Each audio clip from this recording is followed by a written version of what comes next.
Good morning আর শুভ সপ্তমী সবাইকে। আজকে সপ্তমীর দিন, সকালবেলা আমরা বেরিয়ে পড়েছি। আর আজকে আমরা যাচ্ছি হচ্ছে মহিষাদল রাজবাড়িতে।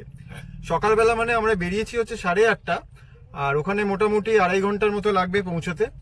তো এখন আমরা প্রায় কাছাকাছি এসে গেছি, এখান থেকে আর মোটামুটি 10-12 মিনিটের বাকি আছে। নন্দকুমার পেরিয়ে এসেছি, তো খুব তাড়াতাড়ি পৌঁছে যাব। দাঁড়িয়ে আছি একটা ক্রসিং এ, রেল ক্রসিং এ। গেট বন্ধ আছে, তো ট্রেন গেলে তারপরে আমরা যাব। তো এই আমাদের পেছনে সোনাই আছে এখানে, তাপসী। আর আমাদের এই ব্লগটা যখন রিলিজ হবে তখন মোটামুটি হয়তো দশমী হয়ে যাবে। এখন সবাইকে আমি শুভ বিজয়ার শুভেচ্ছা জানাচ্ছি আর বড়দের প্রণাম জানাই। তো দেখতে থাকুন আমাদের মহিষাদল রাজবাড়িতে কেমন পুজো হয়, আমরা পুরোটা কভার করব। আর মহিষাদল রাজবাড়ি থেকে কালকে আরেকটা জায়গায় যাব, সবটা নিয়ে আপনাদের সামনে আসব। আজকে থাকবে মহিষাদল রাজবাড়ি, চলুন।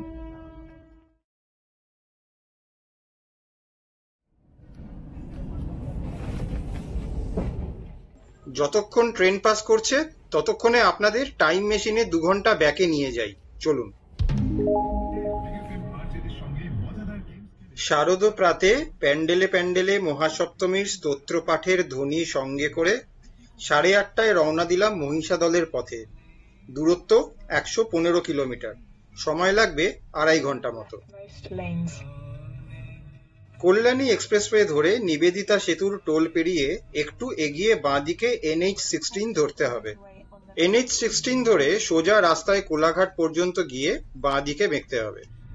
তারপর ন্যাশনাল হাইওয়ে 116, এটা ধরে বেশ কিছুটা যাওয়ার পরে নন্দকুমার। নন্দকুমার থেকে আবার বাঁদিক ধরে কিছুটা এগোতেই পড়বে মহিষাদল। এ পথে 3টি টোল পড়বে। রাজচন্দ্রপুর বা নিবেদিতা সেতুর টোলে 60 টাকা, ধুলাগড়ে 120 টাকা, আর সোনাপেটিয়াতে 100 টাকার টোল চার্জ দিতে হয়। এবার রূপনারায়ণ ব্রিজে উঠছি আমরা। কোলাঘাটের ব্রিজ, সামনে কোলাঘাটের চিমনি দেখা যাচ্ছে, ওদিকে ট্রেন লাইন, মালগাড়ি যাচ্ছে।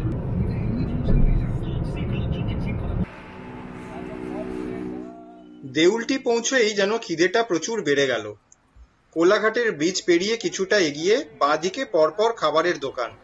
একটিতে দাঁড়িয়ে পড়লাম সকালের ব্রেকফাস্ট খাবো বলে। লুচি সঙ্গে চানা মশালা, ব্রেড বাটার টোস্ট, সাথে ঘুগনি, অমলেট আর চা দিয়ে পেট ভর্তি করে ব্রেকফাস্ট সেরে নিলাম।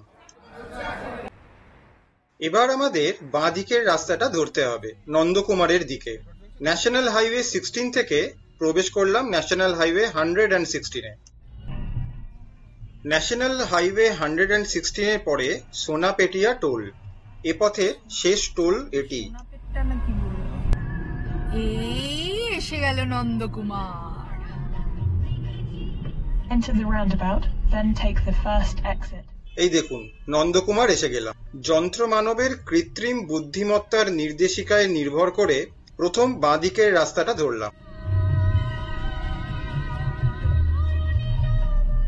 In 900 meters, bear right. তারপর ওনারই নির্দেশিকা মেনে বিভিন্ন রাস্তা দিয়ে এঁকে বেঁকে এসে পৌঁছেছি এই rail crossing A. Follow this road for 6 kilometers. এতক্ষণে ট্রেনও চলে গেছে, চলুন আপনাদের আবার কারেন্ট স্টেটে ফিরিয়ে আনি। লেভেল ক্রসিং এর ব্যারিকেড খুলতেই হুড়োহুড়ি পড়ে গেল লাইন পেরোনোর জন্য, যেন এক্ষুনি আবার রাস্তা বন্ধ হয়ে যাবে। এরকম ভাবে যাওয়া মানে নতুন গাড়ি নিয়ে বুকে হাত রেখে যেতে হয়।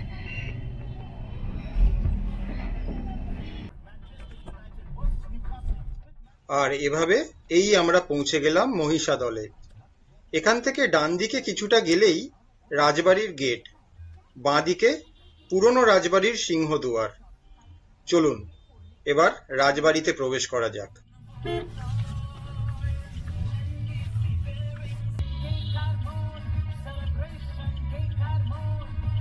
পৌঁছে গেছি মহিষাদল রাজবাড়িতে।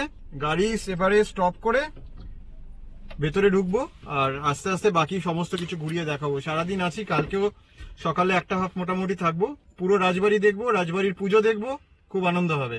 দেখতে থাকুন।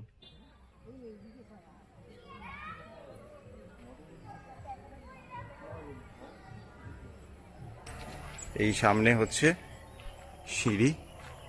মহিষাদল রাজবাড়ির রিসেপশনে আছি এখন, আর আসার পরেই আমাদের ওয়েলকাম ড্রিঙ্ক দেওয়া হয়েছে। এটা কি আমি এখনো জানি না, খেয়ে দেখি। ওকে, স্কোয়াশ, তাপসী বলছে স্কোয়াশ। স্কোয়াশ। তো আমি একটুখানি রিসেপশনটা ঘুরে দেখাই। যে কোনো বড় গভর্নমেন্ট অফিসের জেনারেল ম্যানেজারদের কেবিন যেরকম হয় মোটামুটি তার থেকে অনেকটাই বড়। আর এখানে সব গর্গ রাজবংশের বিভিন্ন সময়ের বিভিন্ন রাজাদের ছবি পোর্ট্রেট দেওয়া হচ্ছে। এখানে একটা বিশাল বড় ছবি, আমি ঠিক জানি না ইনি কে, আমি হিস্ট্রিটা এখনও ভালো করে পড়িনি, ডেফিনেটলি আমি দেখে বলবো। আর যথারীতি এই রাজবাড়িতেও অনেক উঁচু সিলিং, ছোট একটা ঝাড়বাতি এখানে। আর এই দরজার সব থেকে বড় দ্রষ্টব্য হচ্ছে এই এত বড় ছিটকিনি, বিশাল বড় ছিটকিনি। তো যাই হোক, এখন আমাদের রুম অ্যালট করা হবে। তো রুম অ্যালট করার পরে আবার একসাথে ভেতরে গিয়ে রুম ট্যুর একটা করিয়ে দেবো, আর তারপর সমস্ত কিছু ঘুরে দেখাবো। এখানে রাজবাড়ির নিজস্ব পুজোও হচ্ছে, তো রাজবাড়ির পুজোতেও আমরা যাব। ওখানে গোপালজির মন্দিরও আছে, গোপালজির মন্দিরেও যাব। আমাদের এখানকার মহিষাদল রাজবাড়িতেও একটা রুম ট্যুর আগে করিয়ে দিই, কারণ এরপর তো সব ঘেঁটে যাবে, তখন খুব খারাপ লাগবে। তো প্যাসেজ দিয়ে ঢুকে এই হচ্ছে দরজাটা। দরজাটা পুরোটা আমার এখানে ভিডিওতে আসছে না, কারণ অনেকটাই উঁচু। এই হয়তো এবার একটু বোঝা যাচ্ছে। তো উঁচু দরজা, আর যেটা বিশেষত্ব আমি এখান থেকে দেখা যাচ্ছে আশা করি, সেটা হচ্ছে এই যে এই পুরো পিতলের এত বড়, এবং এটার মাপটা কিছু না হোক 2.5 ফুট তো হবেই, প্রায় 2.5 ফুটের একটা ছিটকিনি। তো এইটা দিয়ে ঢুকে প্রথমেই যেটা আমাদের চোখে পড়ছে সেটা হচ্ছে এই রুমে দুটো খাট দেওয়া আছে। তো একটা সিঙ্গেল বেড, একটা ডাবল বেডের খাট। আর ফার্নিচারগুলো যদিও একটা ভিনটেজ লুকের একটা চেষ্টা করা হয়েছে, কিন্তু এই রকম আসবাবপত্র লোকাল মার্কেটেও পাওয়া যায়। তো দিস ইজ নট অ্যাকচুয়াল ওই রাজা মহারাজাদের যে খাটগুলো থাকে সেরকম। তবে ওপরে এখানে আমাদের একটা সুন্দর পেলমেট দেওয়া আছে। এই ডিজাইনটা আমার বেশ ভালো লাগলো, এটা বেশ একটা রাজকীয় টাচ রাখা হয়েছে। সিলিংটা যথারীতি রাজবাড়ির সিলিংয়ের মতো অনেক উঁচু, অনেক ওপর থেকে ফ্যান ঝুলছে, যেইগুলো অনেক পুরনো বাড়িতে বা রাজা জমিদার বাড়িতেই দেখা যায় সেরকম। এসি আছে এখানে, কার্টেন ঝুলছে অনেক ওপর থেকে, যেহেতু জানলা বা দরজাগুলো খুব বড় বড়। তো এদিকে একটা দরজা আছে, এটা সম্ভবত পাশের যারা অন্য রুমগুলো আছে সেখানে যাওয়ার। এখানে যেটা আছে এটা হচ্ছে একটা বড় জানালা, বিশাল বড় জানালা, আমি দেখিয়ে দিচ্ছি। তো জানলার কি বলে এগুলো, খিড়কি, খিড়কি দেওয়া। তো এটাকে খুললে তারপরে ওই সাইডে হয়তো ওদের বাগান বা কিছু আছে, আমরা এখনো সেটা খুলে দেখিনি। এছাড়া আছে এখানে দেখুন অনেক ভিনটেজ ছবি আছে, যেগুলো এখানকার ফ্যামিলি বা রাজাদের বিভিন্ন সময়ের সঙ্গে জড়িত। আছে একটা পুরনো ভিনটেজ ঘড়ি, এসি আছে এখানে। আর এদিকে একটা কাপবোর্ড আছে কাচের, এখানে বসার জায়গা, দুটো সোফা টাইপের করা, একটা সেন্টার টেবিল দেওয়া আছে। এদিকে ঢুকেই বাঁদিকে হচ্ছে একটা ফ্রিজ, একটা খুব ছোট ফ্রিজ, যদিও ফ্রিজের ভেতরে কিছু নেই। আর এই দুটো ক্যান আমরা রাস্তায় কিনেছিলাম অ্যাকচুয়ালি, ওই পেপসির ক্যান। আর এখানে ওরা কিট দিয়ে গেছে, চায়ের কিট।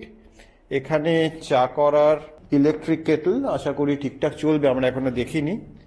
টিভি আছে, আমরা জানি না কতটা দেখবো, মনে হয় না এটা দেখবো। আর এখানে একটা কাবার টাইপের আছে, যদি এখানে একটু তালা দেওয়া, আমি এখনো বলিনি ওদের খোলার জন্য। এখানে ভেতরে গ্লাস ফাস আছে আর কি। এই হচ্ছে মোটামুটি, এখানে একটা কাবার্ড আছে, এই একটা কাচের কাবার্ড যেখানে জিনিসপত্রগুলো রাখা যায়। এই হচ্ছে মোটামুটি ঘর। সাইজ অনুযায়ী বেশ ভালো, বেশ বড়, কিন্তু যদি এটা কতটা কস্ট এফেক্টিভ বলা যায় সেই রেসপেক্টে আমি বলবো যে টাকা ওরা আমাদের থেকে নিয়েছে অতটা কস্ট এফেক্টিভ কিন্তু আমার লাগলো না, কারণ টাকাটা অনেকটাই বেশি। তো কত নিয়েছে না নিয়েছে সেগুলো আমি ডেসক্রিপশন বক্সে দিয়ে দেবো, আপনারা একটু ডেসক্রিপশন বক্সটা ফলো করুন, সব ডিটেলস দেওয়া থাকবে। চলুন এবার একটু বাথরুমটা দেখিয়ে দিই। তো এইখানে কাবার্ডের পাশেই হচ্ছে বাথরুম। বাথরুমে এলাম, তো এই হচ্ছে বাথরুম, কোমোড আছে। আর এখানে সিলিংয়ে, এখানটা সব থেকে যেটা ইন্টারেস্টিং ব্যাপার, সিলিংটাতে পুরো একটা গ্লাস ইফেক্ট টাইপের করা, মানে পুরো নিচের রিফ্লেকশনটা আসছে আর কি।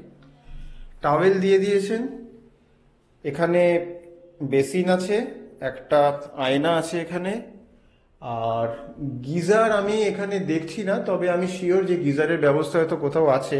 তো আমরা মোটামুটি আজকে যা মেনু অর্ডার দিয়েছি সেটা তাপসীর কাছে থেকে শুনে নিন, আর মোটামুটি ধরুন আর মিনিট 15 বাদে আমরা খেতে যাব। কালকে বিকেলবেলায় আমাকে ফোন করেছিল মহিষাদল রাজবাড়ি থেকে যে আপনারা কালকে আসছেন, কখন আসছেন এরকম। তো বেশ মজা লাগলো ফোনটা পেয়ে, বেশ আমরা সবাই রাজার একটা ফিল হলো। তো কালকে আমরা বলে দিয়েছিলাম যে কি খাবো। ভেজ থালিতে ডাল, 2 রকম তরকারি, ভাজা, চাটনি, পাঁপড়, দই, মিষ্টি সব থাকে। ওটা 3টে থালি দেবে, আর 1 প্লেট ফিশ আর 1 প্লেট মাটন নাম আছে এই দিয়ে। হ্যাঁ, মাটন থালি ওগুলো প্লেট, আলাদা ডিশ।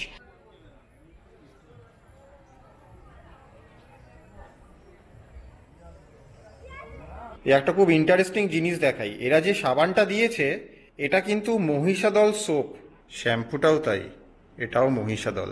তার মানে এটা মহিষাদল রাজপ্রাসাদেরই লোগো, এখানকার emblem, not logo but emblem. 1:30 বেজে গেছে, তো আমাদের এইমাত্র এসছিল খাওয়ার জন্য ডাকতে, খাবার রেডি আছে বললো। চলে এলাম রাজবাড়ির বিশাল ডাইনিং রুমে। ডাইনিং টেবিলে 12 জন একসাথে বসে খাওয়া যায়। ওপরে দেওয়াল জোড়া শতাব্দী প্রাচীন তৈলচিত্র, যেটি কমপ্লিট করার আগেই শিল্পী মারা যান, আর এটি শেষ করার জন্য কোনো শিল্পী এখন আর পাওয়া যাচ্ছে না। এখন আমরা বসে আছি মহিষাদল রাজবাড়ির ডাইনিং স্পেসে। আমাদের খাবার দিয়ে গেছে, চট করে দেখিয়ে দিই তোমাদের আমাদের আজকে খাবারে কী কী দেওয়া আছে।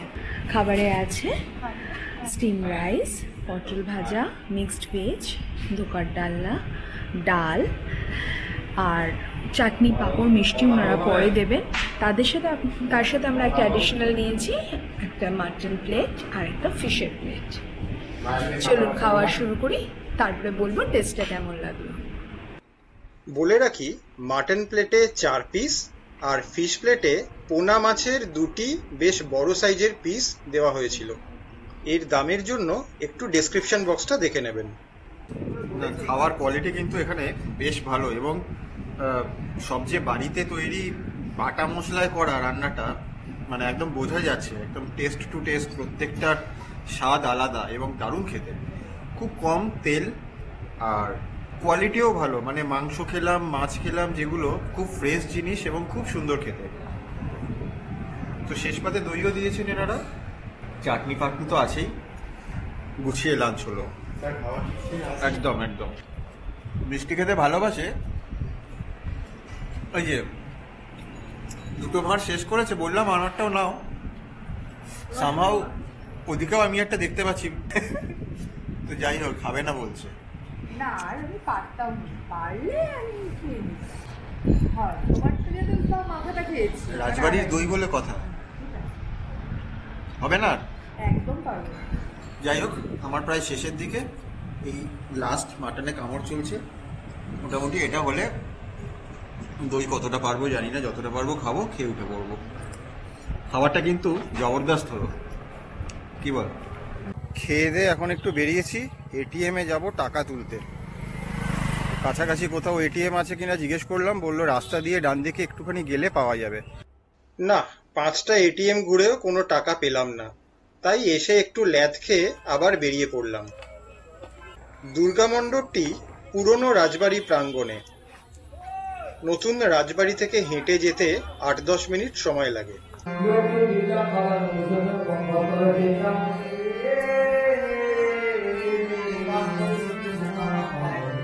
রাজবাড়িতে আমাদের কেয়ারটেকার লক্ষ্মীকান্ত জেনা মণ্ডপে একদম ঠাকুরের সামনে পর্যন্ত আমাদের নিয়ে গেল।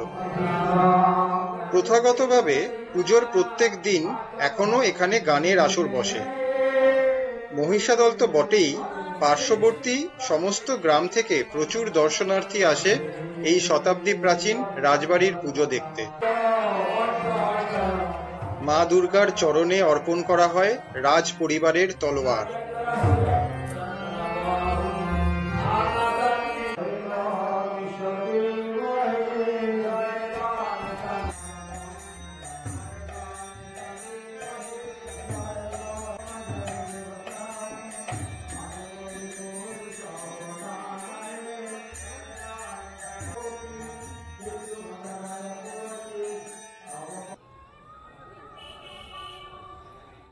পূজা মণ্ডপে কিছুক্ষণ সময় কাটিয়ে চলে এলাম নতুন রাজবাড়িতে। সন্ধ্যাবেলার আলোয় রাজবাড়ির রূপ তখন সম্পূর্ণ অন্যরকম।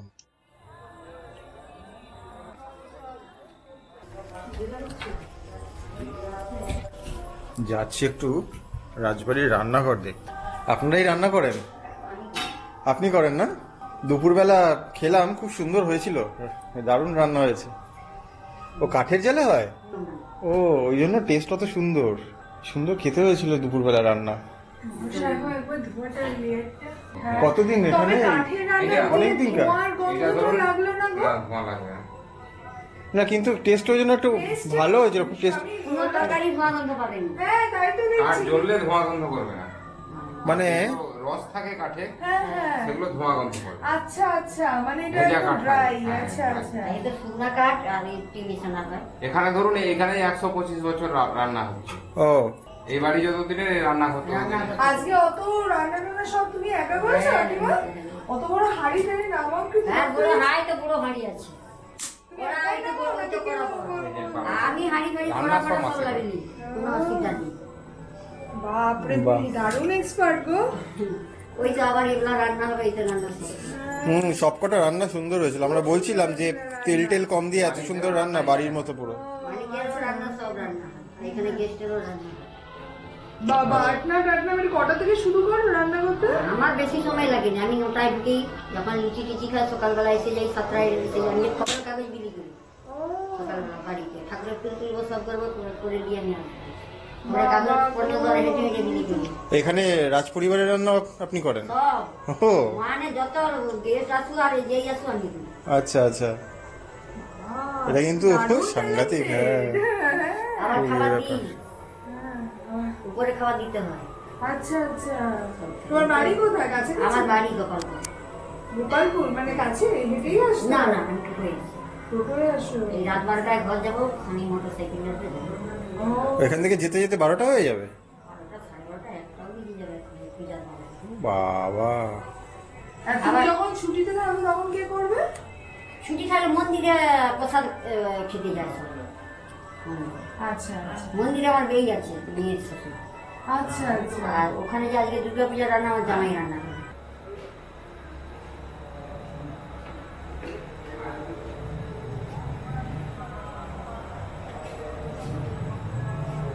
এটা শিংটা সাংঘাতিক।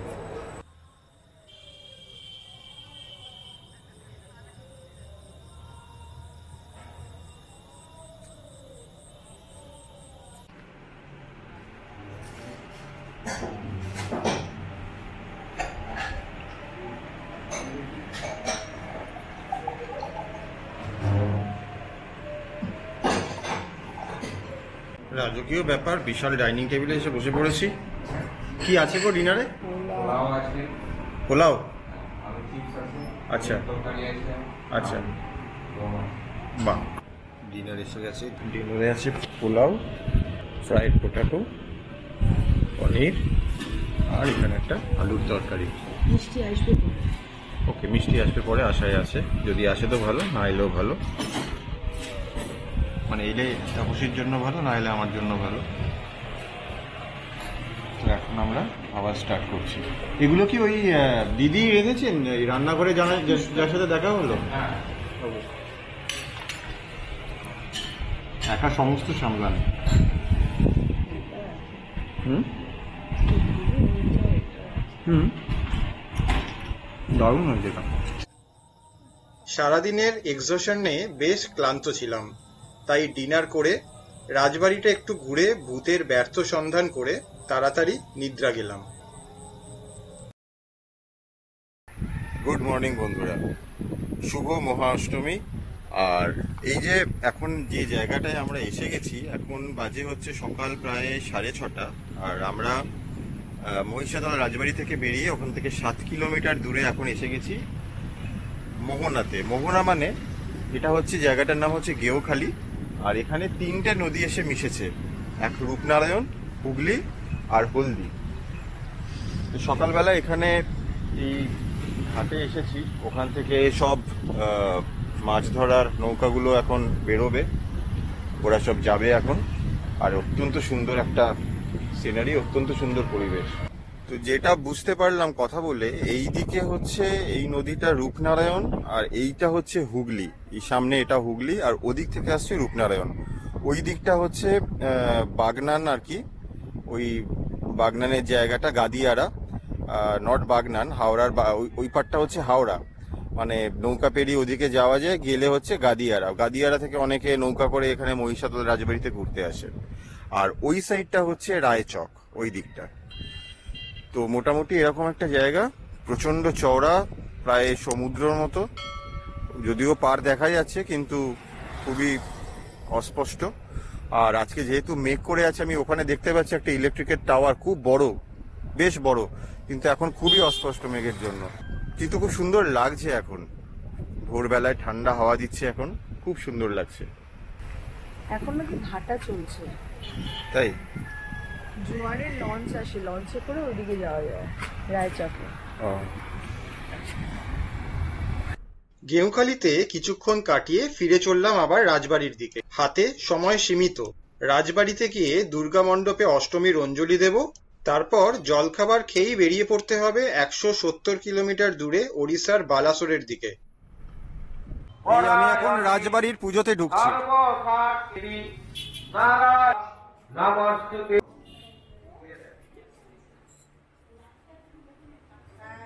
আজকের ভিডিওতে আমরা দেখলাম কলকাতা থেকে মহিষাদল রাজবাড়ির যাত্রাপথ, রাজবাড়িতে আমাদের থাকার অভিজ্ঞতা, আর রাজবাড়ির দুর্গাপুজো। আগামী পর্বে থাকবে এই রাজবাড়ির ইতিহাস, আর তার সঙ্গে পুরো রাজবাড়িটা ট্যুর করাবো আপনাদের। তাই মিস না করতে দেখতে থাকুন আমাদের চ্যানেল। তো বন্ধুরা, চলো বেরিয়ে পড়ি। রোড এবং আমরা, সঙ্গে আপনারা। রাস্তায় আছি, রাস্তায় থাকবো। বাই।